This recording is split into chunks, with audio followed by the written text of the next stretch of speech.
அனைவருக்கும் வணக்கம். ரணதீரன் கோச்சடையான் அத்தியாயம் 8, 9 மற்றும் 10. பல்லவ இளவரசியரின் பதட்டம் இன்னும் அகலவில்லை போல் இருக்கிறதே என்றவாறே அந்த மலர்வனத்தின் கல்பாவிய தரையில் நடந்து வந்தான் கோச்சடையான். நென்மேலி கோட்டையில் உள்ள விசாலமாக விரிந்து கிடந்த மலர்வனம் ஒன்றின் செய்பொய்கை கரையில் வந்து அமர்ந்து கொண்டிருந்தாள் பல்லவ இளவரசி மோகனாதேவி.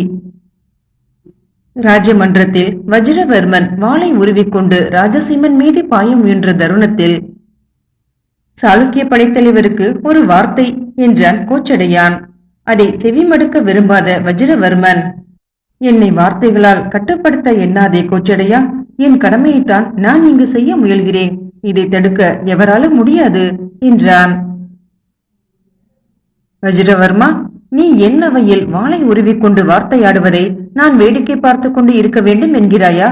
இதோ நான் கூறுவதை கேட்ட பிறகு நீ எதையும் முடிவு செய்து செயல்பட துவங்கலாம். நீ என் நண்பன் மீது பாய்ந்தால் நான் சினத்தோடு எழுவது தவிர்க்க முடியாது போகும். கோச்சடையான் வாளை உருவினால் மறுக்கணம் எதிரியின் தலை தரையில் உருளும் என்பது நாடறிந்த விஷயம். கோச்சடையா, நீ சாளுக்கியர்களை எதிர்ப்பது என்றே முடிவு செய்து விட்டாயா? என் நண்பனை காப்பது என்று முடிவு செய்து விட்டேன். அதற்கு சாளுக்கிய சேனையை எதிர்த்து போரிடத்தான் வேண்டுமென்றால் அதை செய்யவும் நான் சித்தமாகவே உள்ளேன். அது விஷப்பரீட்சை என்பது புரியாமல் விளையாட்டு பிள்ளை போல பேசுகிறாய். சாளுக்கிய சேனை என்பது எத்தனை லட்சம் பேர் என்பது தெரியுமா உனக்கு? கேட்டால் கண்மயங்கும், தலை சுற்றும் உனக்கு. மதுரையை மண்மேடாக்காமல் திரும்ப மாட்டோம் நாங்கள். உலகையே ஒரு நொடியில் பொசுக்கி சாம்பலாக்கிவிடும் கொடிய ஆழகால விஷத்தையே அமுதம் போல் உண்ட சிவபெருமானின் ராஜதானியடா மதுரை. என் முன் நின்று வாய்ப்பறை கொட்டி வாலாட்டம் காட்ட உனக்கு என்ன துணிச்சல்? நான் போர் என்ற ஒற்றை சொல்லை உதிர்த்தாலே போதும், கோடி தமிழன் கூடி வந்து நிற்பான். அவன் போடும் வீரநடை எழுப்பும் புழுதியில் மதுரை இருக்கும் திசையே உனக்கு தெரியாது, கண் மறைக்கும். நீ உடனே இங்கிருந்து ஓடிப்போ. இனி நாம் போர்க்களத்தில் சந்திப்போம். குளவி கூட்டை கிளறி விட்டு விட்டாய். இனி யுத்தம் என்பதில் எல்முனையும் ஐயமில்லை. போகிறேன். போகும் முன் பல்லவ யுவராஜனுக்கு இந்த குறுவாளை பரிசளித்து விட்டு போகிறேன் என்றவாறே சாளுக்கிய படைத்தலைவன் தன் இடைக்கட்சியிலிருந்து ஒரு குறுவாளை இடக்கரத்தால் உருவி ராஜசிம்மன் மீது எறிந்தான். கணப்பொழுதில் நிகழ்ந்துவிட்ட இந்த விபரீதம் கண்டு கொதித்து போன கோச்சடையான், வஜ்ரவர்மா என்று கர்ஜித்தபடியே எழுந்தான். மறுகணம் அந்த குறுவாள் கோச்சடையானின் கரத்தில் இருந்தது. அதை அவன் மின்னல் வேகத்தில் பாய்ந்து பற்றி இருந்தான். அரியணை அதிர அவன் எழுந்து நின்று வேகம் எழுப்பிய ஆவேச குரல் கண்டு, வஜ்ரவர்மனே, அடுத்து அங்கே என்ன நிகழப் போகிறதோ என்று ஒரு கணம் நடுங்கி போனான். அதற்கு முன்பே பல்லவ இளவரசி மூர்ச்சித்து விட்டாள். உடனே அவளை அங்கிருந்து தூக்கிச் சென்று ஆசுவாசப்படுத்த ஆணையிட்டான் பணிப்பெண்களுக்கு. நீண்ட நேரம் கழித்து இப்போதுதான் அவளை சந்திக்க வந்து நின்றான் கோச்சடையான். பதற்றமா? எனக்கு பாதி உயிரே போய்விட்டது. என் அண்ணா நலமாக இருக்கிறாரா? பிறகு அங்கு என்ன நிகழ்ந்தது? சாளுக்கிய சேனாதிபதி உறையூருக்கு திரும்பி விட்டாரா என்று வினவியவாறே எழுந்து நின்றாள் மோகனாதேவி. மோகனா, உன்னை சிறை மீட்டதற்கு நன்றி கூறுவாய் என எண்ணி வந்தேன். நீயோ கேள்விகளாக அடுக்குகிறாய். உன் அண்ணன் மீது வஜ்ரவர்மன் வீசிய குறுவாளை நான் பிடித்து தடுத்து விட்டேன். முன் யோசனையின்றி வாள் உருவி பாய்ந்த வஜ்ரவர்மனை பாண்டிய வீரர்கள் சுற்றி வளைத்தனர். இப்போது அவன் சிறை காவலில் வைக்கப்பட்டிருக்கிறான். போதுமா? இன்னும் ஏதும் விவரம் கூற வேண்டுமா? நன்றி. ஆனால் அதற்கு இந்த ஒற்றைச்சொல் போதாது. வாழ்நாள் முழுக்க என் இதயம் ஏந்தி இருக்கும் உணர்வு அது. என் பொருட்டு, என் அண்ணன் பொருட்டும் நீங்கள் சாளுக்கியர்களை பகைத்துக் கொண்டு விட்டீர்கள். இப்போது வஜ்ரவர்மனை சிறையிலும் அடைத்து விட்டீர்கள். விக்ரமாதித்தனின் சினமும் சீற்றமும் எல்லை மீறிவிடும். இது மாபெரும் யுத்தமாக மாறப்போவது உறுதி. தங்கள் தந்தை பாண்டிய மாமன்னர் இது பற்றி என்ன கருத்து கொண்டிருக்கிறாரோ தெரியவில்லை. எங்களால் உங்களுக்கு பெரும் தொந்தரவுதான். நீ அரசியலை அலசி ஆராய்கிறாய். வீண் கவலை வேண்டாம். எல்லாம் நல்லதாகவே அமையும். விக்ரமாதித்தன் எப்போதோ எல்லை மீறி வந்து விட்டான். இனி நாம் அவனுக்கு பதில் மரியாதை செய்ய வேண்டும், அவ்வளவுதான். சாத்தன் மாறனுடன் உன்னை இங்கு அனுப்பும் நிலையில் சாளுக்கிய சேனை எத்தனை லட்சம் பேர் என்பதை இளைய பாண்டியன் அறிவான். அந்த அச்சம் அவன் அடிமனதில் பதிந்திருப்பதால் எனக்கு எதிராக செயல்பட துணிய மாட்டான் என்று கொக்கரித்தானாம். அதே நினைப்பில்தான் இன்று இங்கு வஜ்ரவர்மனும் ஊளையிட்டான். மதுரை மண்மேடாகும் என உளறினான். அதன் விளைவுதான் சிறையில் கிடக்கிறான். அதெல்லாம் சரிதான் இளவரசே. ஆனால் சாளுக்கிய மன்னன் என்னை யாரோ ஒரு நாடோடி பெண் என்று நினைத்தே சிறையில் அடைத்தான். அவனுக்கு நான் பல்லவ இளவரசி என்பது தெரியாது. சிறையில் இட்டதும் கூட நான் தங்கள் மீது கத்தி வீசிவிட்டு தப்ப முயன்ற காரணத்தால் தான்.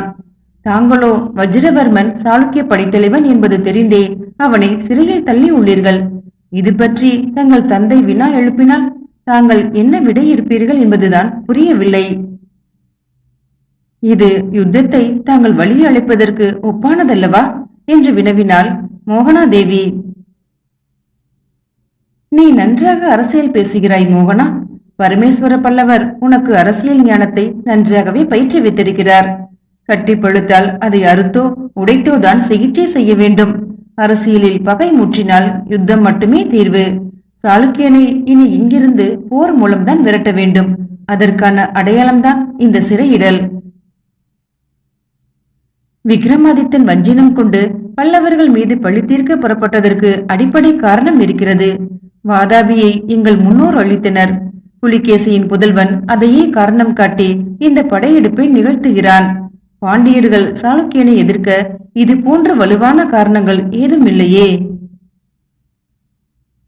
வலுவான காரணங்கள் என்று இரண்டு உண்டு மோகனா.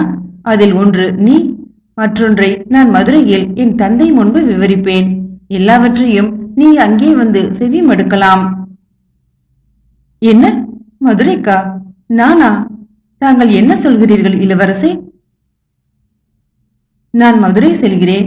நீயும் என்னுடன் ரதத்தில் வருகிறாய், அவ்வளவுதான். மறுப்பு வேண்டாம். உனது பாதுகாப்புக்காகவே இந்த ஏற்பாடு. உன் அண்ணனிடம் கூட இது குறித்து பேசிவிட்டேன். உடனே புறப்படுகிறோம் என்றான் கோச்சடையான். அவன் இதை கூறியதும் மோகனாதேவி உள்ளத்தில் மகிழ்ச்சி அலைகளே பரவின. ஆனால் மதுரையில் நடந்ததோ வேறு. மதுரைக்கு உடனே புறப்படுகிறோம் என்று கோச்சடையான் கூறியதை கேட்டதும் மோகனாதேவிக்கு ஒரு கணம் மனதிற்குள் இனம் புரியாத மகிழ்ச்சி அலை பரவிற்று. பாண்டிய இளவரசருடன் ஒன்றாக ரதத்தில் அமர்ந்து பழக்காத தூரம் பயணிக்கப் போகிறோம் என்று நினைத்து பார்ப்பதே ஒருவித பரவசம் அளிப்பதாக இருந்தது அவளுக்கு. எனினும் அதை வெளிக்காட்டாமல், நீங்கள் எதை செய்தாலும் அதிரடியாகவே இருக்கிறது. இந்த பரபரப்பும் வேகமும் அரசியல் சம்பந்தப்பட்ட காரியங்களில் வேண்டுமானால் சரியாக இருக்கலாம். குடும்ப விஷயங்களில் இது அத்தனை மெச்சத்தக்கதாக இராது. முன்பின் அறிமுகம் இல்லாத ஒரு பெண்ணை உங்களுடன் ரதத்தில் அமரச் செய்து அழைத்துச் சென்று திடீரென உங்களது பெற்றோர் முன் நிறுத்தினால் அவர்கள் என்ன நினைப்பார்கள்? பாண்டிய மன்னரும் பாண்டிமா தேவியாரும் என்னை வெறுக்க வேண்டும் என்பதுதான் உங்கள் எண்ணமா என்றாள். மோகனா, நீ ஒன்றும் முன்பின் தெரியாத பெண்ணல்ல. என் தாயும் தந்தையும் உன்னை நன்கு அறிவர். உன்னை பார்த்ததும் அவர்கள் மிகவும் மகிழ்வர். தாங்கள் என்ன சொல்கிறீர்கள் இளவரசே? அவர்கள் என்னை எப்படி அறிவார்கள்? அது மிகவும் சுவாரஸ்யமான கதை. பாண்டிய இளவரசனுக்கு திருமணம் செய்ய பெண் பார்க்கிறோம். நீங்கள் விரும்பினால் உங்கள் புதல்வியரின் தைல வண்ண ஓவியங்களை அனுப்பி வைக்கவும் என்று பல அரச குடும்பங்களுக்கும் ஓலை அனுப்பி வைத்தனர். தட்சிண பாரத அரசர் பலருமே தங்கள் புதவியரின் ஓவியங்களை பாண்டிய நாட்டுக்கு அனுப்பி வைத்தனர். அவற்றை நன்கு பரிசீலித்த அரசரும் அரசமாதேவியும் ஓர் ஓவியத்தை மட்டும் தனியே எடுத்து வைத்துக் கொண்டு, இவள்தான் நம் புதல்வனுக்கு மிக பொருத்தமாக இருப்பாள் என்று அடிக்கடி பேசி மகிழ்ந்தனர். அந்த ஓவியத்தில் இருந்த பெண் வேறு யாருமல்ல, நீயேதான். அப்படியா? அந்த ஓவியத்தை பார்த்துவிட்டு இளைய பாண்டியர் என்ன கூறினார் என்றே தெரியவில்லையே.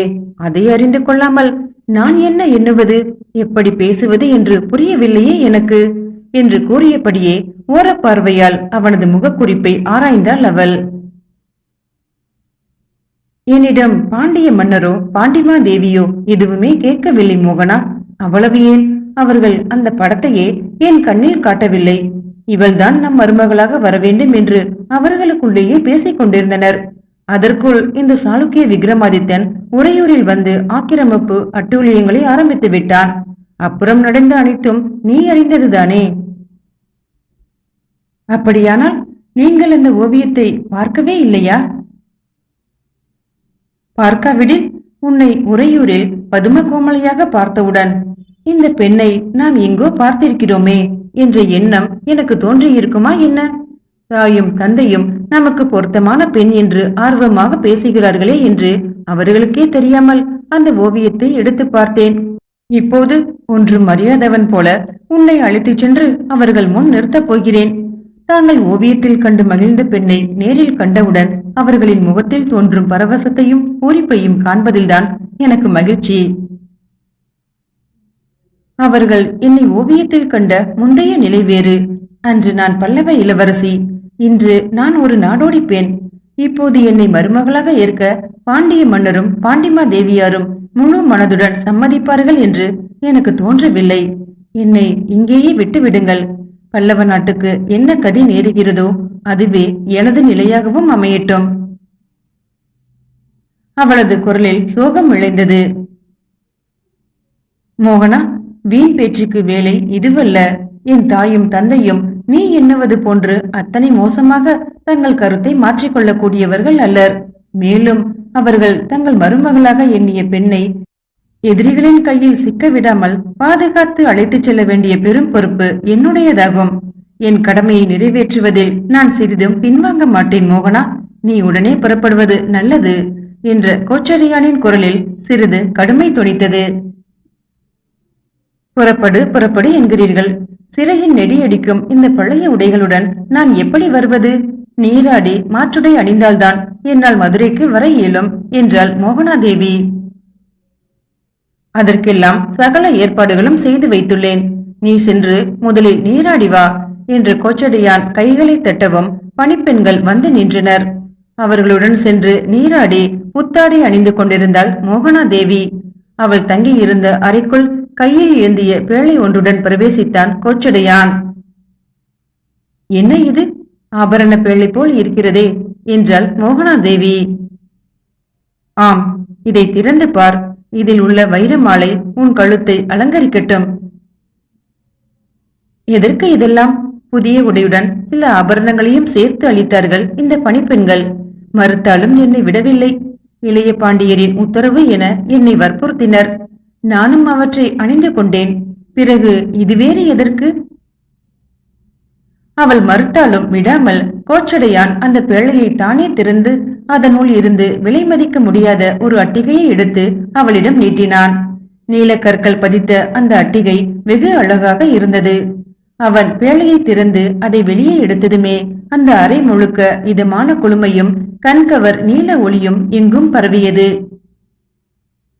இந்திர நீலக்கற்கள் பதிக்கப்பட்ட அந்த வைர மாலை நிகழ்த்தும் வர்ண ஜாலத்தால் பெரிதும் ஈர்க்கப்பட்ட மோகனாதேவி அதை ஆசையுடன் வாங்கி தன் கழுத்தில் அணிந்து மார்புக்கு நேரே அதை சரி செய்து கொண்டு, நன்றாக இருக்கிறதா என வினவினாள்.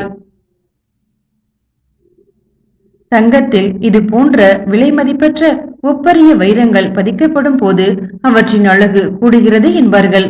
அத்துடன் அந்த ஆபரணம் பொன்னை போன்ற நிறமுடைய உன்னை போன்ற அழகிய பெண் அணிந்தவுடன் தான் அது முழுமையான பொலிவை பெறுகிறது என்று எனக்கு தோன்றுகிறது. இந்த நீல வைர மாலை உன் கழுத்தில் ஆரோகணிப்பதற்கு என்றே இன்று வரை தவம் செய்து கிடந்ததோ என்றும் எனக்கு நினைக்க தோன்றுகிறது. அடே அப்பா, தென்றலோடு தென்மதுரை வீதிகளில் தேன் தமிழும் கொஞ்சி விளையாடும் என்று நான் கேள்விப்பட்டிருக்கிறேன். அந்த மாமதுரை பதியாலும் பாண்டிய வேந்தரின் புதல்வர் ஒரு புலவர் போன்று பேசுவதற்கு கேட்கவா வேண்டும்? வேறு என்ன சொல்ல போகிறீர்கள்? அதையெல்லாம் மதுரை செல்லும் வழியில் சொல்வார் கோச்சடையார். இப்போது நீ அவருடன் விரைவாக புறப்படும் வழியை பார் என்றவாறே அந்த அறைக்குள் பிரவேசித்தான் பல்லவ இளவரசன் ராஜசிம்மன். அவர்கள் மூவரும் கலகலவென நகையொளி எழ பேசிக் கொண்டிருந்த அதே வேளையில் உறையூர் அரண்மனையில் உதிரம் கொதிக்க எழுந்து நின்று உக்கிர நர்த்தனம் புரிந்து கொண்டிருந்தான் சாளுக்கிய வேந்தன் விக்ரமாதித்தன். உரகபுரம் என்றும் உரந்தை என்றும் கோழியூர் என்றும் இலக்கியங்களால் சிறப்பித்து பேசப்படும் உறையூர் நகரில் காவிரியின் தென்கரையில் அமைந்துள்ள அழகிய மணி மாடங்களும் காவல் அரண்களும் நிறைந்த பிரம்மாண்டமான அரண்மனையின் மேன்மாட கூடத்தில் அமர்ந்திருந்த சாளுக்கிய மன்னன் விக்ரமாதித்தன் வாதாபி நகருக்கு அருகில் தான் புதிதாக நிர்மாணித்த சாளுக்கியர்களின் தலைநகரான ரணரசிகபுரத்திலிருந்து வருகை புரிந்திருந்த மூத்த அமைச்சர் சத்தியகோசருடன் அரசியல் நிலவரங்கள் குறித்து விரிவாக உரையாடி கொண்டிருந்தான். பணிமகளிர் இரண்டொருவர் அங்கு வந்து சத்தியகோசருக்கு அருந்துவதற்கு நீரும் உண்ணுவதற்கு கனிகளும் கொணர்ந்து அளித்து உபசரித்தனர். சத்தியகோசர் புலிகேசியின் காலத்தில் இருந்தே அமைச்சராக திகழ்பவர். ஒரு காலத்தில் அவர் தளபதியாகவும் இருந்து பல போர்களில் சாளுக்கியர்களுக்கு வெற்றி ஈட்டி தந்தவர். வயதில் பெரியவரும் வாதாபியின் வெற்றி வரலாற்றில் முத்திரை பதித்த அனுபவங்கள் மிக்கவருமான அவரை தன் தந்தை ஸ்தானத்தில் வைத்து மிகுந்த மரியாதையுடன் நடத்துபவன் விக்ரமாதித்தன். அவருடைய ஆலோசனைகளுக்கு தனி முக்கியத்துவம் அளிப்பதும் அவருடைய பேச்சை மீறாதிருப்பதும் அவனுடைய வழக்கம். அத்தகு பெரியவர் எதற்காக இத்தனை தூரம் பயணம் செய்து வந்து சிரமப்பட வேண்டும் என்று ஆதங்கப்பட்ட விக்ரமாதித்தன், இவ்வளவு தொலைவு பயணம் செய்து தாங்கள் இங்கு வர இப்போது என்ன அவசியம் நேர்ந்து விட்டது? என் மகன் வினயாதித்தன் இன்னும் தந்தையின் கையை பற்றி தளிர்த்தடம் போடுகின்ற விளையாட்டு சிறுவனா என்ன? ஊருக்கு போன அப்பாவை காணோமே, அவர் எப்போது வருவார் என்று தெரியவில்லையே. நீங்கள் போய் என்ன ஏதென்று பார்த்து வாருங்கள் என்று கூறி உங்களை இங்கு அனுப்பிவிட்டானா என்று கரிசனம் துணிக்க வினவினான். விக்ரமாதித்தா, உன் மகன் உன் மீது கொண்டிருக்கும் பாசத்தையும் பரிவையும் நீ ஏன் கொச்சைப்படுத்துகிறாய்? உன் பேரன் விஜயாதித்தனும் தாத்தா எப்போது வருவார் என்று திரும்ப திரும்ப கேட்டுக்கொண்டே இருக்கிறான். உன் மகனுக்கு நீ இந்த படையெடுப்பில் அவனுக்கு பங்கு தராதது குறித்து மிகவும் வருத்தம்தான். எந்நேரத்திலும் அவன் உனக்கு உதவுவதாக கூறி இங்கு வந்து விடுவான் என்பதுதான் உண்மை நிலை. நான் தான் அதெல்லாம் கூடாது என்று கூறி தடுத்துவிட்டு இங்குள்ள நிலைமையை நேரில் அறிந்து போக எண்ணி புறப்பட்டு வந்தேன். நீ காஞ்சியை கைப்பற்றிய பிறகு இந்த உறையூரில் வந்து எதற்காக இப்படி அமர்ந்து கொண்டிருக்கிறாய்? சத்தியகோசரை, தாங்கள் அரசியலும் நன்கு அறிந்தவர், எனது உள்நோக்கமும் நன்கு அறிந்தவர். தாங்களே இப்படி கேட்டால் நான் என்ன மறுமொழி கூறுவது? காஞ்சியில் பெரிய யுத்தம் எதுவும் நிகழவில்லை. பரமேஸ்வர பல்லவன் கூரம் என்கிற ஊரில் போய் அமர்ந்து கொண்டு கற்றளி ஒன்றை எழுப்புவதில் கவனமாக இருந்தான்.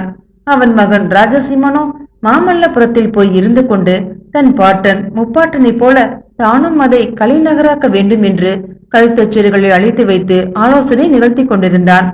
நான் காஞ்சி கோட்டையை முற்றுகையிட்டதும் எப்படியோ பல்லவன் குடும்பத்தை ரகசிய வழி மூலம் தப்ப வைத்து விட்டனர் ராஜ விசுவாசிகள். ஆளில்லாத கோட்டையை பிடித்ததை நான் எப்படி வெற்றியாக எண்ணுவது?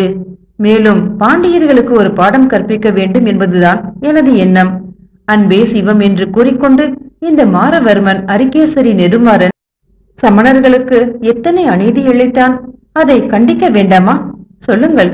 ஒரு சமணராகிய தாங்கள் நிச்சயம் இதை பாராட்டுவீர்கள் என்பது என் நம்பிக்கை. இதன் காரணமாகவே இந்த உறையூரில் வந்து அமர்ந்திருக்கிறேன். உன் உணர்வு எனக்கு புரிகிறது விக்ரமாதித்தா. இது குறித்து நீ என்னிடம் பலமுறை உணர்ச்சி பொங்க பேசியிருக்கிறாய். சாளுக்கிய நாட்டில் சமணர்கள் நிம்மதியாக வாழ்கிறார்கள். சமய பூசலே அங்கு இல்லை. உன் ஆட்சியை இதற்காக நான் பலமுறை பாராட்டி இருக்கிறேன்.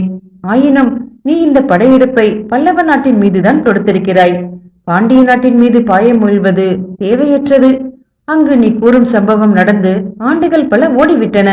இப்போது அதை கிளறுவது என்பது அவசியமில்லாத விஷயம். சரி, குமாரபாண்டியன் கோச்சடையான் இங்கு வந்தான் என்று அறிந்தேன். அவனுடன் நீ இது குறித்து ஏதும் பேசினாயா? ஆம், பேசினேன். அவன் அப்படி ஒரு சம்பவமே மதுரையில் நிகழவில்லை என்பது போன்று பேசுகிறான். 8000 பேரை கழுவில் ஏற்றிக் கொண்டீர்களே, இது என்ன நியாயம்? அவர்கள் சமணர்களாக இருந்ததன்றி வேறு என்ன பிழை செய்தார்கள் என்று கேட்டால் அது தவறான தகவல் என்கிறான். சரி, உண்மையாக என்னதான் நிகழ்ந்தது என்று நீ கேட்பதுதானே? கேட்டேன் சத்தியகோஷரே. 8000 என்பது ஓர் ஊரின் பெயர். சோழ நாட்டுக்கும் தொண்டை நாட்டுக்கும் இடையே திருமுனைப்பாடி நாட்டில் மலையமான்களின் தலைநகரான திருக்கோயிலூர் அருகே உள்ளது இந்த ஊர். இந்த 8000 என்னும் ஊருக்கு அருகே ஆண்டிமலை, நந்தகிரி என 2 குன்றுகள் உண்டு. இங்கேதான் தமிழ்நாட்டில் மிகப்பெரிய பழைய சமண தாவளம் இருக்கிறது. இதில் வாழும் சமண குருமார்கள் 8000 சமணர் என்றே சிறப்புடன் குறிப்பிடப்படுவர். அப்படி இங்கிருந்து புறப்பட்டு மதுரைக்கு வந்து திருஞான சம்பந்தருடன் வாதிட்டு தோற்ற ஒரு சில குருமார்களே கழுவில் ஏற்றப்பட்டனர். அதுவும் அவர்களின் பிடிவாதம் காரணமாகவே அந்த சம்பவம் நிகழ்ந்தது.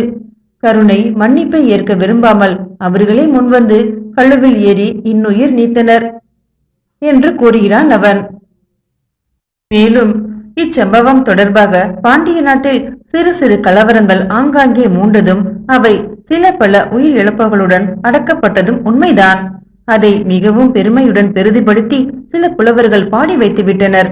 8,000 சமணர் என்னும் சிறப்பு அடைமொழி மறந்து 8,000 பேரை கொன்று குவித்ததாக பிற நாடுகளில் பேச துவங்கிவிட்டனர். அதை நீங்களும் நம்பிவிட்டீர்களா விக்ரமாதித்தரே என்று பேசி பேசி முழு பூசணிக்காயை சோற்றில் மறைக்க பார்க்கிறான் அந்த கோச்சடையான். இருக்கலாம் விக்ரமாதித்தா. கோச்சடையான் கூறிய விளக்கம் ஏற்கக்கூடியதாக மட்டுமல்ல, வரலாற்றுக்கு ஒரு புதிய செய்தியாகவும் உள்ளது. 1/4 நூற்றாண்டு காலத்திற்கு முன் நடந்த ஒரு சம்பவம் இது. கற்பனை மிகுந்திருக்க வாய்ப்புகள் உண்டு. சமணர்கள் அமைதி விரும்பிகள். சமண குருமார்களின் கொள்கை உறுதி நாடறிந்தது. அவர்கள் உயிரை தருணமாக மதிப்பதும் வடக்கிருந்தும் சல்லேகனம் நோற்றும் உயிரை போக்கிக் கொள்ளும் பழக்கமுள்ளவர்கள். நீ இதை உன் அரசியலில் சேர்த்து பெரிதாக்க வேண்டாம். இதை இத்துடன் விட்டுவிடு.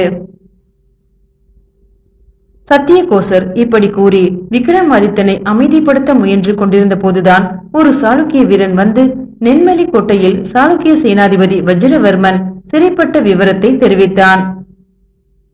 கேட்டீர்களா சத்தியகோசரே? என்ன துணிச்சல் அந்த கோச்சடையானுக்கு! எப்படியெல்லாம் கபட நாடகமாடி இங்கே சிறையில் கிடந்த பதும கோமளி என்ற அந்த களிக்கூத்தாடி பெண்ணை மீட்டுக் கொண்டிருக்கிறான். அவள்தான் பல்லவ ராஜகுமாரியாக இருப்பாள் என்பது நான் முன்பே யூகித்ததுதான். வஜ்ரவர்மனை சிறையிட்டதன் மூலம் என் பாண்டி நாட்டு படையெடுப்பை அவன் நியாயப்படுத்திவிட்டான். இதன் விளைவு எவ்வளவு பயங்கரமாக இருக்க போவது என்பதை அவன் உணரவில்லை. பாண்டிய நாடு இனி பாழ். பதறட்டும் கதறட்டும். இனி இந்த விக்ரமாதித்தனின் விஸ்வரூபம் காணப்போகிறான் என்று எழுந்து நின்று கொக்கரித்தான் சாளுக்கிய வேந்தன். சத்தியகோசர் அவனை சாந்தப்படுத்த வழி புலப்படாமல் தவித்தார். அதே சமயம் பல்லவ குமாரியுடன் ரதத்தில் சென்று கொண்டிருந்த கோச்சடையானை பயங்கர ஆபத்து ஒன்று சூழ்ந்து கொண்டிருந்தது. மீண்டும் அடுத்த அத்தியாயத்தில் சந்திக்கலாம். நன்றி.